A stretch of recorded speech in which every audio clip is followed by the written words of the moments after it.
Hello, welcome to Matters of DeCorum. I'm Scott Corum, and this is what matters to me.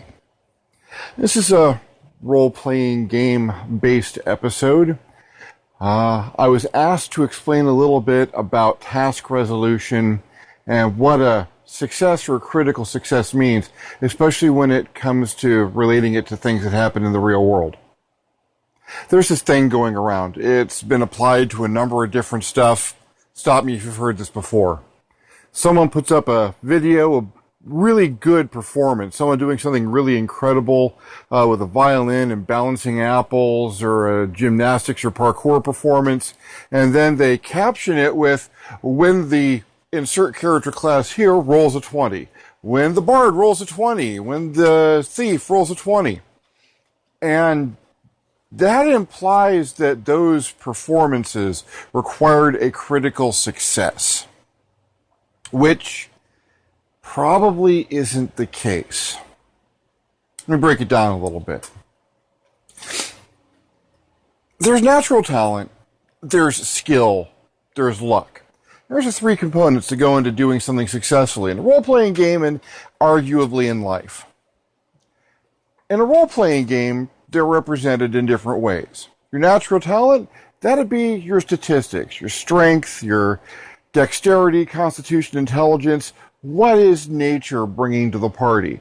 It's partially representing the character's genetics, partially what training they may have done to increase their base levels of ability. Not a specific area, but something that made them smarter or stronger or more durable or more accurate in general. That's your statistics. That's raw talent. Then there's skills, very specific tasks or areas of expertise. Basket weaving, sword throwing, blacksmithing, things that a character can put time and effort and dedication into, can apprentice under someone or go to college and take a class in. That's skill. And then when luck comes into it, we're talking about the die roll. That's, well, there's a chance I might not get this done. So let's throw the die and see if I fall within that chance. And you're talking about something that a performer can repeat on a regular basis, like a performance.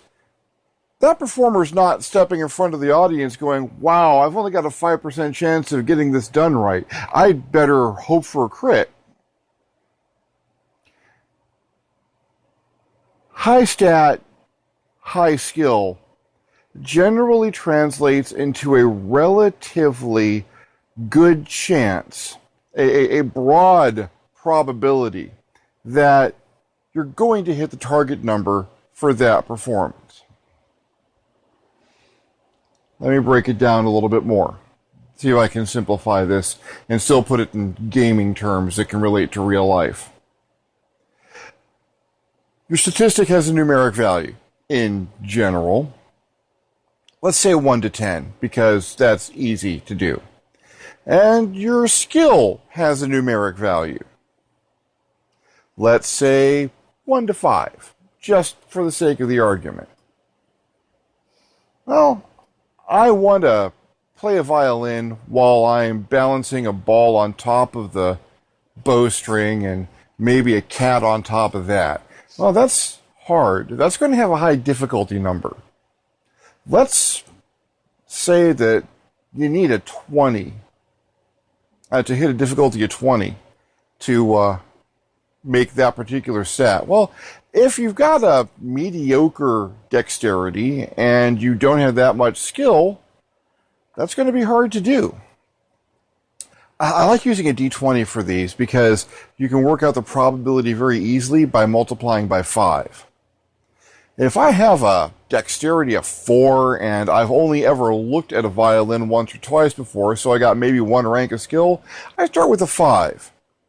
That means I need to rely on that luck to make that performance happen.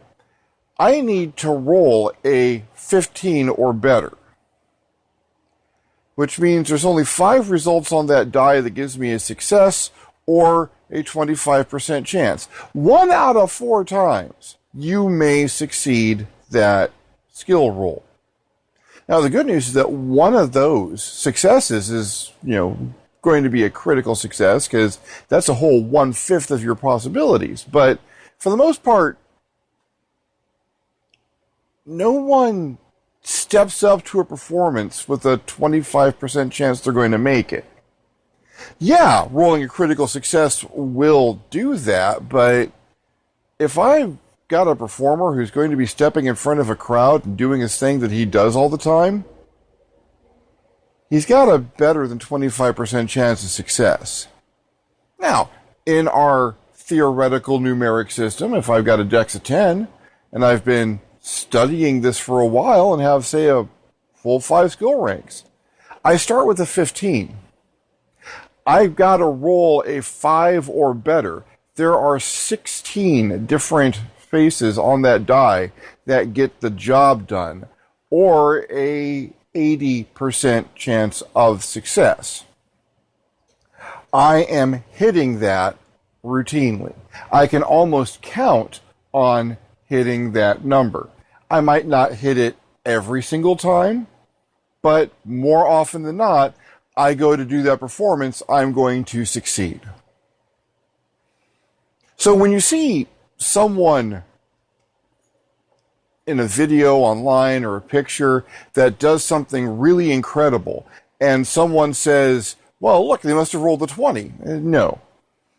They must have a really good base roll before, or a base bonus before they roll the die, so they can hit that difficulty on a regular basis. Now, someone who's playing the violin with balancing a ball on top of their bowstring with a cat on top of the ball, and they accidentally kill a vampire while they do it, then they roll the 20. The die roll represents the chance for luck in any given situation in a role-playing game. That's the chance you're not going to do this. Airline pilots generally don't have a large element of luck in what they do. They have really good equipment. The planes are designed to fly themselves practically. So a lot of the strain is taken off of the pilot. The pilot has a bonus. The pilot probably has a natural aptitude for piloting. Whatever their controlling statistic is, it's going to be relatively high. And pilots train a lot. By the time someone's become an airline pilot, they are rolling, they've got just a really large skill rank in flying an airplane. It's not a die roll every time a pilot gets in the cockpit and flies from Los Angeles to St. Louis. It just isn't, because luck has been eliminated as a factor. Some games do account for this. If you're doing the same thing you've done all the time and you're not under any stressful situation any more than doing your job, you either have a bonus or you don't even need to roll. I'm driving across town, traveling with traffic, not trying to go any faster than the cars around me. I probably am not making a roll. Now, if that airline pilot gets into the cockpit and sharks start falling out of the sky onto the airplane,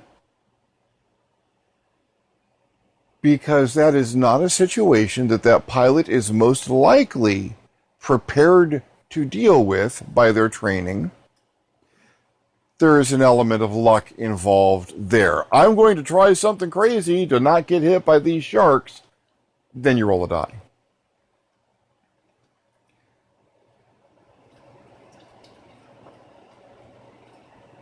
It's weird, because you have this Dungeons and Dragons and other role-playing games that are actually coming into the mainstream now, and people are referring to elements of these games, and that is awesome. But at the same time, you don't want to do it wrong. Someone doing the same performance they do all the time and succeeding at it is not the result of a critical success. By definition, a critical success is something that happens rarely. If you're playing a game where you want to roll a high number on a d20 in order to score a success, the 20 is generally your critical success. If not, rolling a 20 and then having to roll a normal success after that to verify the critical success. Which makes getting crits difficult, but maybe they should be. Critical successes are rare and wonderful things. Or probably ought to be. In the victory system, where you're trying to get a lower number on the d20 to succeed, a 1 is a critical success, which means you're getting a critical success about 5% of the time, which is kind of awesome, balanced out with the fact that you're getting a critical failure about 5% of the time, too, when you roll that 20. Most game systems will define a critical success. It's like hitting the jackpot. A critical success isn't just, I did what I was trying to do. It isn't even, I did what I was trying to do very well. A critical success is, I succeeded at what I was trying to do better than it should have been physically possible for me to do it. In combat, it usually means extra damage, perhaps even double damage. It means scoring hits that you shouldn't have been able to hit. It means bypassing armor or causing immediate decapitations, depending on what weapon you're wielding. Heck, I'd let someone do a clean decapitation with a hammer or a mace on a critical success, just because it's supposed to be something awesome and legendary and completely beyond the pale.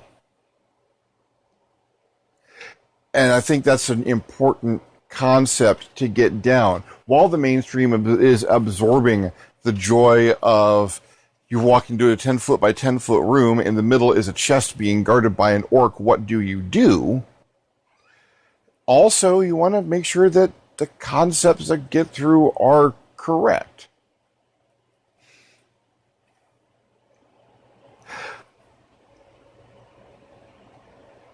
So if doing things that you do every day does not even necessarily incur a die roll,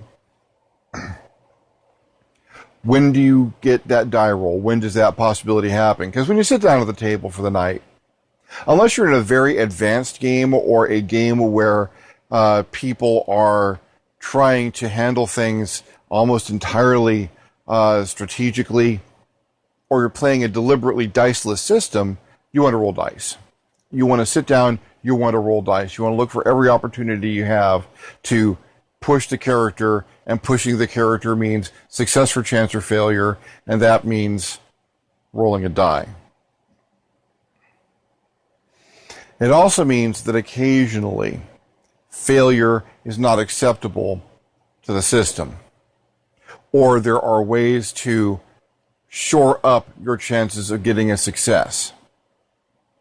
A really talented fighter might be able to rely a little bit more on their luck and skill than someone who wasn't so talented or didn't have the skill or training that they did.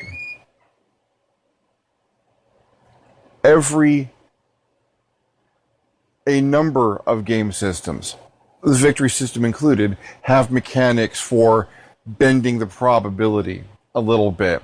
Dungeons & Dragons 5th edition, really, really good game so far. I will give you a full review on it when I've finished reading it, which I'd better do fast because I'm running some at Strategicon next weekend.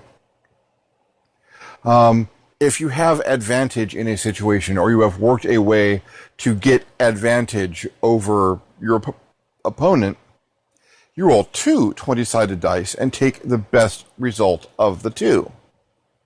I like that mechanic. It really increases the odds that someone with a good level of skill and stat is going to get their hit. Then again, if someone is disadvantaged, they'll roll 2d20 and take the worst of those 2. I like that mechanic because it's fast, it's easy, and it gets the job done. In the victory system, you have a statistic called risk.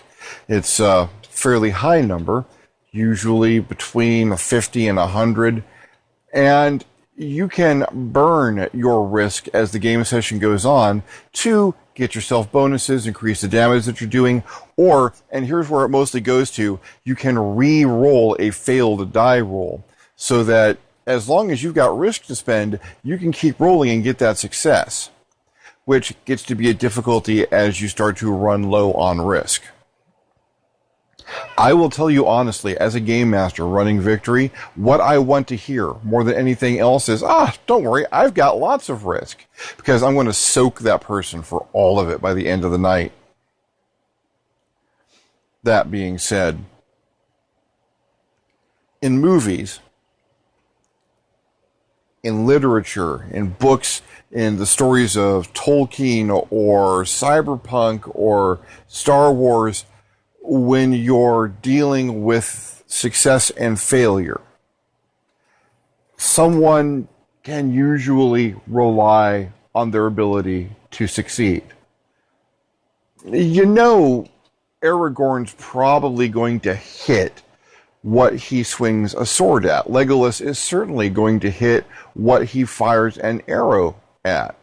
Darth Vader's probably going to score the hit with the lightsaber, or successfully force choke people who have a lack of faith in his religion. In a Stallone movie, or Schwarzenegger, and Predator, or Terminator, you know that that character is probably going to hit. When you've got a character that you know is probably going to succeed at their task, that's not luck. That is not relying on the die roll. That is, they've got high stat, they've got high skill, they may have other factors which increase their ability to succeed in a given situation. Lots of games have merits and flaws, or advantages and disadvantages, bonuses or feats, things that give a bonus in a given situation or allow a character to take advantage of cinematic universe rules or slight alterations to physics. Whatever they are, they can also add to a character's ability to just succeed. Because succeeding is fun. We like to succeed when we roll role-playing games. We like to see our favorite characters succeed in movies and books and comic books. But maybe not all the time. Success is important, but you can't forget that failure also moves a plot along. Storylines often rely on failure. I think my favorite example of that, they mention it in the Star Wars role-playing game.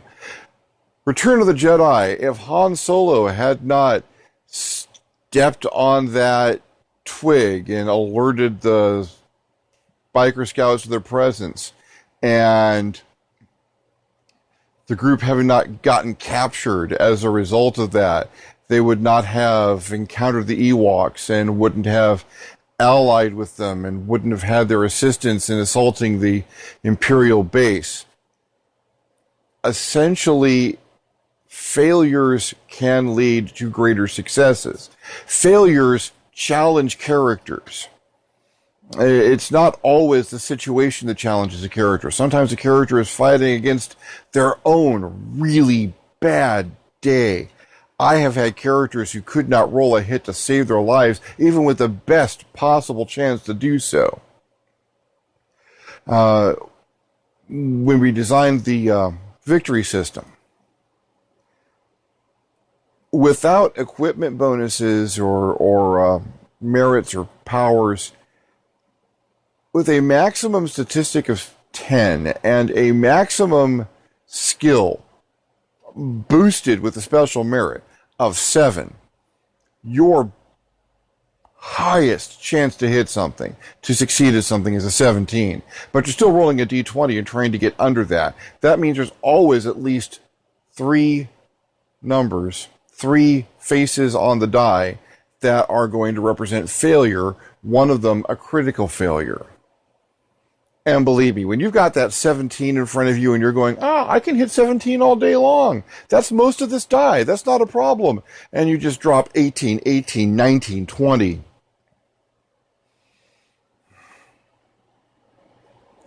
And you're burning through risk and just hoping, oh my God. I've seen people roll 5 20s in a row because sometimes the dice are capricious and they'll decide that you need to lose this one. That's luck. That's failure. And failure can be catastrophic. Oh, geez. I've known more than one gamer who could roll perfectly well, and their characters were well designed, their dice rolling was good, and they had great luck until everyone in the party's life depended on their next roll, and then they were going to botch. It was going to be a critical failure, and it was going to be horrible.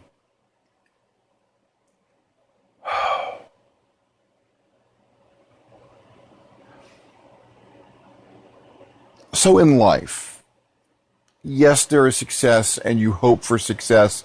Yes, there's failure. And in real life, failure is a very educational thing. In game design, there is a principle called fail faster, which means you want to test a game principle or a mechanic out as soon as you can and keep throwing it down. And your first few tries are going to fail, and that's fine, because every fail tells you some way not to do something. And the more of that you do, the greater your chance for success, and the better your success is going to be. Successes come off of failures. I wrote 5 crappy role-playing games before I wrote a good role-playing game. And a lot of people will go through a lot more. I played a lot more crappy role-playing games before I wrote a good one. In literature and comics and movies, the literature of our time, failure is important. Failure drives plot. In those classic movie, I can imagine, Yojimbo, which was remade into Fistful of Dollars, No Mega Doom, and Last Man Standing. If there isn't a failure halfway through, if the hero doesn't botch it and get caught and get beat up and dumped and thrown in a coffin, then the progression to the end of the story does not work. Without the hero failing, everyone's probably going to die. Well, the people who don't need to die or shouldn't die by the end of the story. As opposed to the hero overcoming their adversity, coming back and delivering the justice that only they can deliver.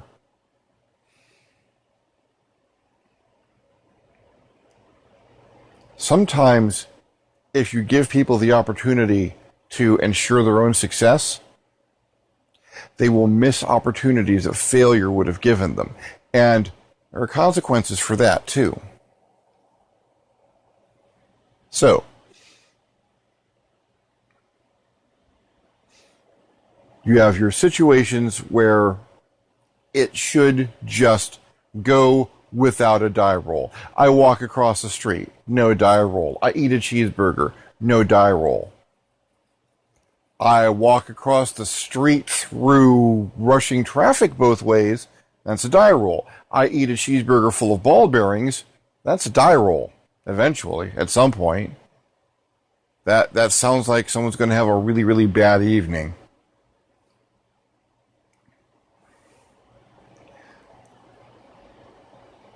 Possibility of success or failure exists. I don't know if my skill is enough to handle this. Die roll. I am doing this, but there is another person's skill and dexterity involved. Die roll. That's why combat usually involves die rolls. because combat is a faster, unpredictable situation where you're not sure exactly what's going to happen or how the other people are going to react or how their skill is going to impact the skill of the people who are attacking them. Die rolls. Wherever things start to get hazy and chaotic, die rolls. Success, you hit. Failure, you miss. Critical failure, you hit yourself or a member of your party, or you lose your weapon. Critical failures, in my opinion, should be disastrous and hilarious. There should be something so awful that it's funny. A critical success, on the other hand, should be spectacular. It should be what the person who is making the attempt was trying to do at the best of all possible levels of success, plus some that isn't even possible.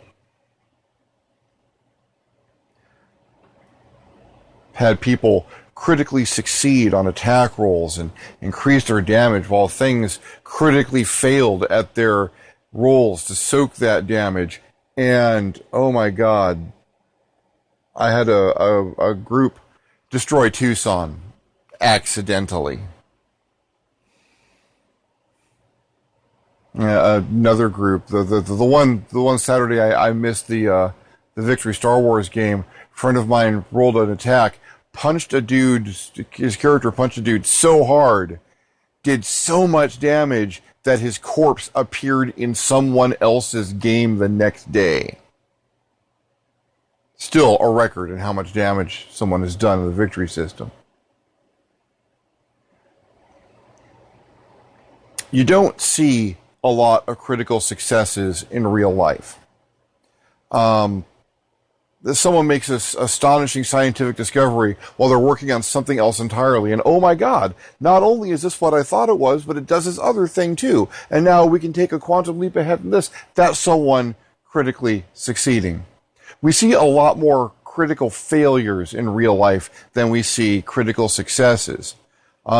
Usually under tarps on the side of the road. Often with large vehicles and motorcycles involved. Disasters of all kinds. Something went so wrong that it didn't just turn out as bad as we thought it could. It turned out worse than that, and we're still trying to recover.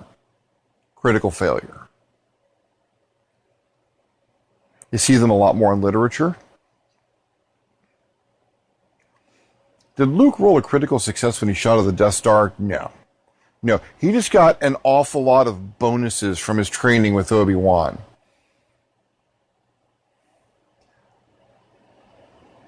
Just like I don't think R2 got any critical successes when he was stopping trash compactors or opening doors for people. He just had that high of a skill level. Jar Jar rolled a couple of critical successes when he had the top half of a droid stuck on his foot and he was trying to kick it off and it was shooting all the droids around him. That's a critical success. Or he's scrambling to try not to fall off the back of the whole big pile of bombs and accidentally unleashes the bombs and takes out half the droid army. That's a critical success.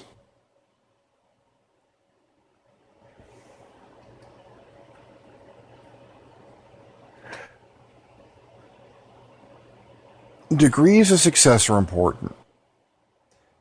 Because people want to know when they're playing a role-playing game, it's not did my character succeed, it's how well did my character succeed. Not every system accounts for how well a success was. It's more of a pass-fail system. Victory system accommodates this by allowing people to track their margin of success. The difference between what they needed to roll and what they successfully rolled is the margin of success. You need to keep track of that for combat because half of that's a penalty to any defensive rolls. But a good margin of success means you did that job exceedingly well. You exceeded expectations and really got done what you needed to get done.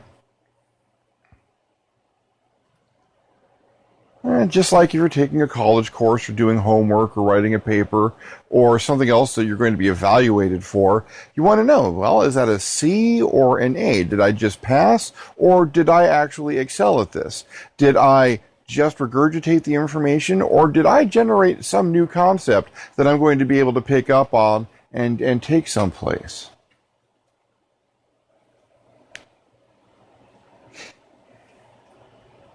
If you're running a game, don't be afraid of your players' successes. They need those. Players want to succeed. And there's always going to be something else that they can fail at later down the line. Let them have a few fights where they've got a good chance of successfully hitting their opponents and taking them out. There's nothing wrong with that. Those people are generally playing heroes and they want to know that they can have some effect on that world.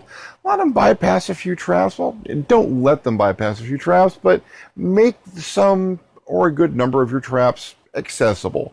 Don't make them all silly, impossible, ridiculous things that no one will ever get past because you've got someone there who's trained to pick locks. Let them pick locks. As time progresses, challenge them by increasing the difficulties and making success less assured. Make them burn resources to get those successes. Make them try harder. Try and think about different ways that they can get themselves bonuses or circumstantial bonuses. Make them work for it.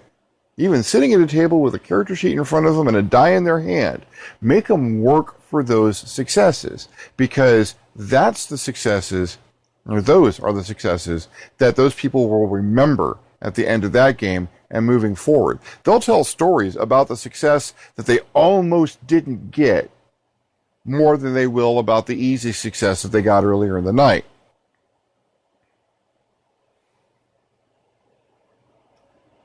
Critical fumbles should be critical fumbles. They should be critical. They should be damaging. You might not want to kill a player or a party outright based on one critical fumble, but a series of them, yeah, that's the universe telling you that those characters are trying to die. Critical successes. A critical success is a trophy for rolling dice that many times that night. And punch them up. That's when to get people pumped up and shouting and waving their fists in the air and, yeah, got him! Because taking the head off the bad guy with one shot or mowing down a whole group of stormtroopers with a machine gun, it